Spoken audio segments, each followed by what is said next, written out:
اس میں ہیمورائڈز بھی پائے جائیں گے. سارا جو جگر کا نظام خراب ہو جائے تو اس کے جو کنارے ہیں وینس کے وہ پھول جاتے ہیں. اس میں یہ پھولے ہوئے نیلی رگیں بھی دکھائی دیں گی. اسی طرح بواسیر بھی اسی قسم کی. خارش بہت ہوتی ہے مکت کے گرد, اسی وجہ سے وہاں جو پھولے ہوئے جو ہیمورائڈز ہیں وہ تکلیف دیتے ہیں. پیشاب میں ہر قسم کی, یورین میں البیومن بھی ملتی ہے, اس کا رنگ ڈارک ہو جاتا ہے, جس کا مطلب یہ ہے کہ یورین میں البیومن آ رہی ہے. خاص طور پر کھڑے ہونے کے بعد شوگر بھی پائی جاتی ہے. مردانہ اور زنانہ کمزوریاں اس کی طرح کریوزوٹ کی طرح لیکوریا چھیلنے والا اور تکلیف دہ, اور بعض دفعہ خون کی آمیزش کے ساتھ. اور مینسز میں تو ہر طرح کی علامتیں ہیں. ایبسنٹ, کھلے, سیاہ, بار بار, سخت بدبودار, سخت درد والے, پیلش جیسے خون والے برتن کی دھون ہو, لمبا عرصہ تک پھیلے ہوئے یا بالکل بند. اس کا مطلب ہے کہ مینسز کی علامتوں سے آپ کو کچھ نہیں پتہ چلے گا. کچھ بھی علامتیں ہوں, اگر مریض آرسنک چینی آرس کا ہے تو اس کے مینسز کی یہ سب تکلیفیں خدا کے فضل سے ٹھیک ہو سکتی ہیں. لیرنگز اور ٹریکیا کی کٹار, اس میں کچا پن اور وہ درد, چھلی ہوئی درد کا احساس. دموی کھانسی اور دمہ, سانس کی نالی میں بلب وہ تشنج اور بار بار سانس جیسے گھٹ جاتا ہے, اور گہرا سانس لینا مشکل ہو جائے.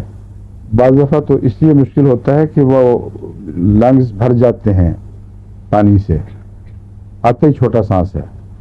بعض دفعہ اس لیے کہ گہرا سانس لے کے کہیں کھجلی ہوتی ہے اور ایک دم اس کا اچھوس آتا ہے, اس لیے ایسا مریض پھر گہرا سانس لے نہیں سکتا, روک روک کے سانس لیتا ہے.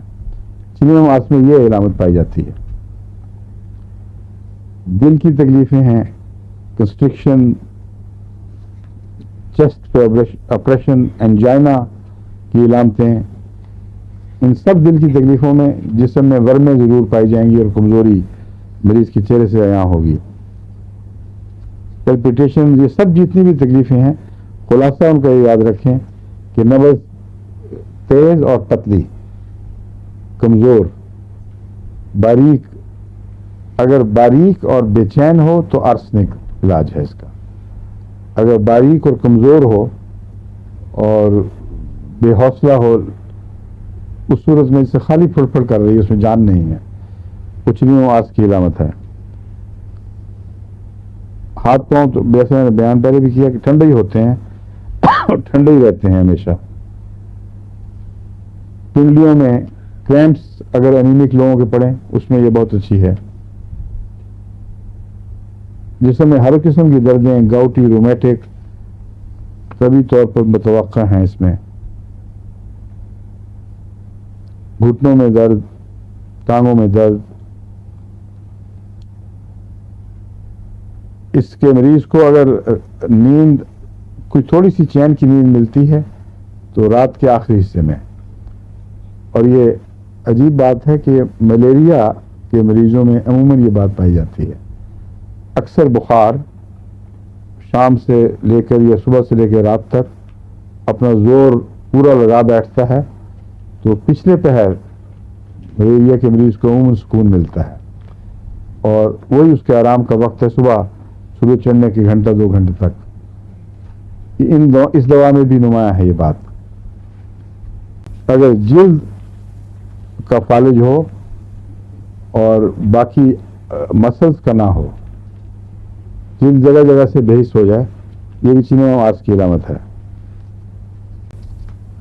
اور جہاں تک پھنسیاں پھوڑوں کا تعلق ہے, ہر قسم کے, ہر مزاج کے ملتے ہیں.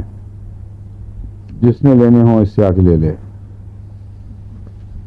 بوائز پمپلز یہ وہ سارے جلدی بیچاری، اس میں دفاع کی طاقت نہیں ہوتی. ہر قسم کی پھوڑے پھنسیاں چھالے اس میں عام پائے جاتے ہیں. اور اس کے ساتھ ہی 2 مٹھیاں. ہاں باقی پھر اگلے ہفتے انشاءاللہ.